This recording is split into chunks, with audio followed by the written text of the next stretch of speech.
Hello friends, welcome back to my channel Katha Sanjay. और आज मैं कहानी लेकर आई हूँ होली आयरी। अगर कहानी पसंद आए तो प्लीज़ चैनल को सब्सक्राइब करें, कहानी को लाइक करें। होली का दिन राघव की मधुरिम यादों को सात तालों में बंद किए नेहा चेहरे पर गंभीरता ओढ़े थी। सारी दुनिया से अनजान बनने की कोशिश करती अखबार पढ़ती नेहा पर माँ ने आकर एक नज़र डाली और कुछ सोचकर खिड़की पूरी खोल दी।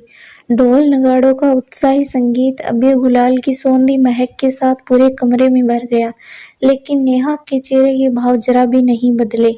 माँ, अपने कमरे में जा रही हूँ, थोड़ा काम करना है। यहाँ शोर में तभी दरवाजे पर खटखट हुई। माँ को बहाना मिल गया। रुक, मेहमानों से टिका लगवा कर जाना। टोली आई है, पकवान खाए, हंसी मजाक हुआ। नेहा से साथ चलने की नाकाम जिद करके चली गई, लेकिन जैसा कि माँ चाहती थी, नेहा के दिल में दबी यादें ताजा हो चुकी थी। उसके चेहरे पर उसकी पीड़ा साफ नजर आने लगी थी। नेहा की माँ ने कहा, राघव की याद आ रही है ने? नेहा बोलती है, क्यों माँ, मेरे जख्म को देरती हो? माँ के स्नेहिल स्पर्श से नेहा रो पड़ी। कोई माँ कभी अपने बच्चे को तब तक तकलीफ नहीं देती जब तक उसके भले के लिए जरूरी न हो जाए। तेरी नासूर का इलाज करने के लिए उसे कुदेरना जरूरी है, और इसके लिए होली से अच्छा कोई और दिन हो ही नहीं सकता। माँ ने नेहा की आंखों में झांका और नेहा उनके कंधों पर सिर रख के पका कर रो पड़ी। नेहा के चेहरे पर यादों की मधुरिमा बिखरने लगी। 7 साल पहले होली का ही तो दिन था। सपना मौसी की सोसाइटी में होली बड़ी धूमधाम से होती। उस बार उनके आमंत्रण पर अपने परिवार के साथ होली मनाने नेहा उनके घर गई थी। बिल्कुल फिल्मी ढंग से उड़ते बिर गुलाल और सफेद कपड़ों में मजेदार धुनों पर नाचते गाते लोग। दमा चौकड़ी के बीच रंग लेने घर गई तो जिस कमरे में रंग रखे थे वह कमरा अंदर से बंद मिला।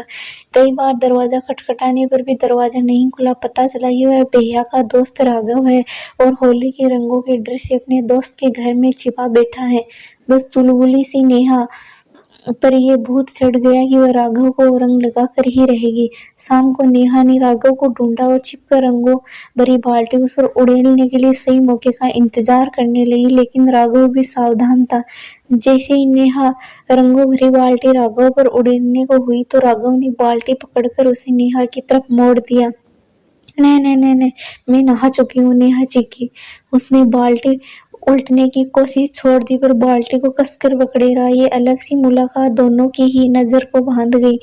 थोड़ी देर वह एक दूसरे को अपलक देखते खड़े रहे। फिर नेहा बोली, मुझे चोट लग रही है, बाल्टी छोड़िए। राघव ने बाल्टी आहिस्ता से नीचे रख दी।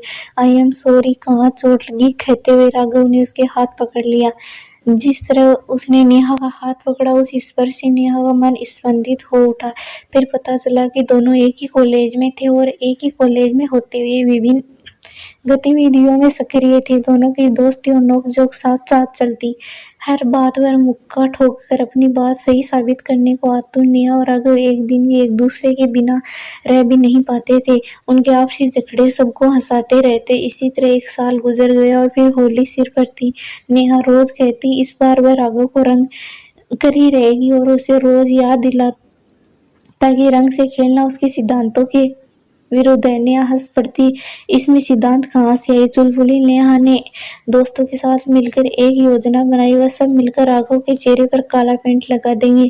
और जब यह हुआ तो राघव अपना गुस्सा कंट्रोल नहीं कर पाया।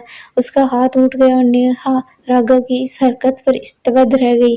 कुछ देर बाद उसे लगा कि यह सिर्फ अचानक हमले से परेशान राघव की प्रतिक्रिया थी। उसने बात संभाली, आई एम सॉरी, मैंने तुम्हें रंग लगाने की कोशिश की पर तुमने भी ये ठीक नहीं किया। मैं प्यार करती हूँ तुमसे, कुछ है क्या मेरा कि नहीं?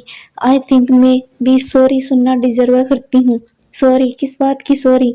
और जो व्यक्ति किसी की पसंद नापसंद का सम्मान नहीं कर सकता उसके साथ क्या प्यार?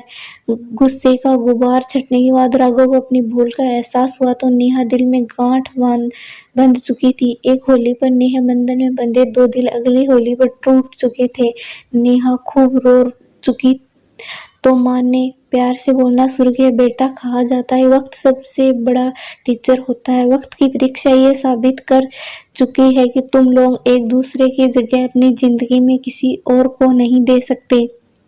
फिर कैसा गुस्सा, कैसी नाराजगी, लेकिन माँ खामोशी की दीवार खड़ी हो चुकी है। हम दोनों के बीच अब नाराजगी नहीं, एक संकोच पनप चुका है। अगर उसने फिर मेरा अपमान किया तो नहीं माँ, ये जोखिम कौन उठाए। होली कहते हैं होली के दिन सब गिले शिकवे भूल जाने चाहिए, तो होली को ही ये जोखिम उठाने दे। मतलब सपना ने फिर हमें और राघव के परिवार को होली पर बुलाया है। ड्राइंग रूम में सब खुशनुमा माहौल, पकवानों की सुगंध के बीच बैठे थे।